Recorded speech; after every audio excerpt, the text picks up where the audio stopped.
It was an ordinary Friday evening. I sat slouched on the couch, absently scrolling through my phone, when Laura walked into the room. Her complexion looked pale, almost washed out, and immediately my chest tightened. Laura had always been someone whose emotions were written across her face. She could never mask what she felt. The moment I saw her expression, I knew something was terribly wrong. She wasn't just my wife, she was my anchor, my confidant, my entire world. Watching her look so shaken sent an icy chill down my spine. Before we go further, please consider subscribing. It truly means so much and allows us to share more stories like this. At first, I brushed it off, thinking maybe it was work. She'd been stretched thin for weeks. Late nights, endless meetings, impossible deadlines, and the usual office politics. But when I lifted my gaze from my phone and caught sight of her eyes fixed on the floor, her fingers anxiously twisting the hem of her shirt, I realized this wasn't just stress. This was something deeper. Laura, I asked carefully, forcing my voice to remain steady even as unease began to churn inside me. What's wrong?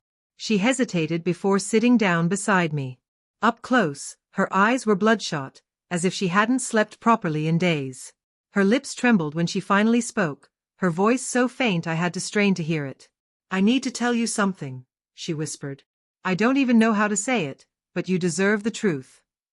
My heart plummeted. Dread clawed at my insides.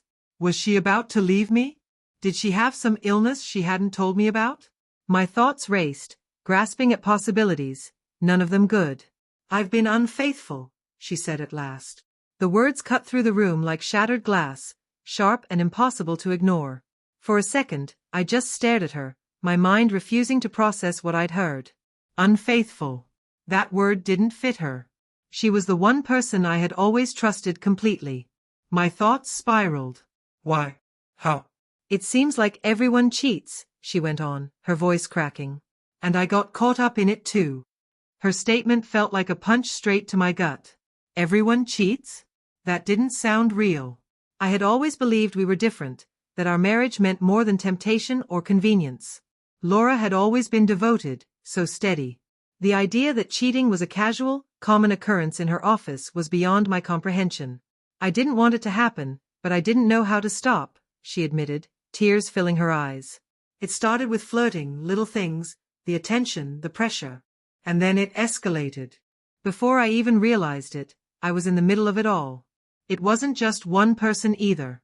It's kind of an unspoken thing there. People just do it. And I fell into it. My chest tightened like a vice. This wasn't a single reckless mistake, this was a confession of repeated betrayal. And what made it worse was the picture she painted of her workplace, a toxic culture where dishonesty and infidelity weren't rare, they were normalized. What do you mean, everyone cheats? I managed to ask, barely above a whisper. It's just how it is there, she sobbed openly now. Nobody talks about it outright, but it's like a silent rule. People flirt, they have affairs, it's part of the environment. I got swept into it, and I hate myself for it. I never wanted to hurt you, but I did. The walls seemed to close in around me. I'd always known that workplace friendships could sometimes blur boundaries, but this was something entirely different. It wasn't just Laura, the entire environment she worked in sounded like a breeding ground for secrecy and betrayal. Why didn't you tell me? My voice came out ragged, almost inaudible. Her head dropped in shame. I didn't know how. I was ashamed. I was terrified you'd hate me. But I can't live with this lie anymore. You deserve honesty, even if it breaks us. The silence that followed was deafening. My thoughts swirled into chaos, my chest heavy like I was drowning. I had trusted her with my whole heart. Everything we built, our love, our marriage, our life, suddenly felt fragile, like it had all been an illusion. I stared at her, but for the first time, I had no words. The pain of her betrayal went deeper than I could have ever imagined. It wasn't just the physical act of cheating, it was the deception, the secrecy, the double life she'd been living while standing beside me. As I sat frozen, I saw her expression shift. Behind her tears and guilt, there was a desperate yearning for redemption. She hated what she'd done, that much was clear. But at that moment, I couldn't see a way back for us. The following days were unbearable. We tried to talk, but the more we discussed it, the wider the gulf between us grew. Trust had been shattered, and no amount of conversation could glue it back together. I faced an agonizing choice. Could I forgive her? Could we salvage what was left and rebuild?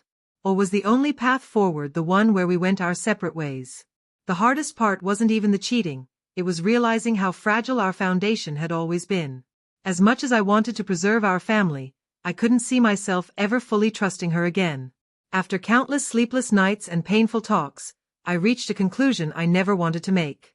I couldn't live under the constant shadow of betrayal. For my own well-being, and whatever future I had left, I had to let go. It broke me to make that decision. I didn't want to give up on everything we had shared. But love without trust isn't enough, and ours had crumbled. In the months that followed, Laura and I spent time apart, each of us reflecting on what happened. We reevaluated our lives separately. The sting of her betrayal never fully disappeared, but slowly, I began to heal. I learned a painful truth. Sometimes, the only way to truly move forward is by walking away. I wish our story had ended differently. I wish we could have repaired what we broke. But life doesn't always grant second chances. Once something shatters beyond repair, all you can do is gather the pieces, learn from the pain, and find the courage to rebuild yourself.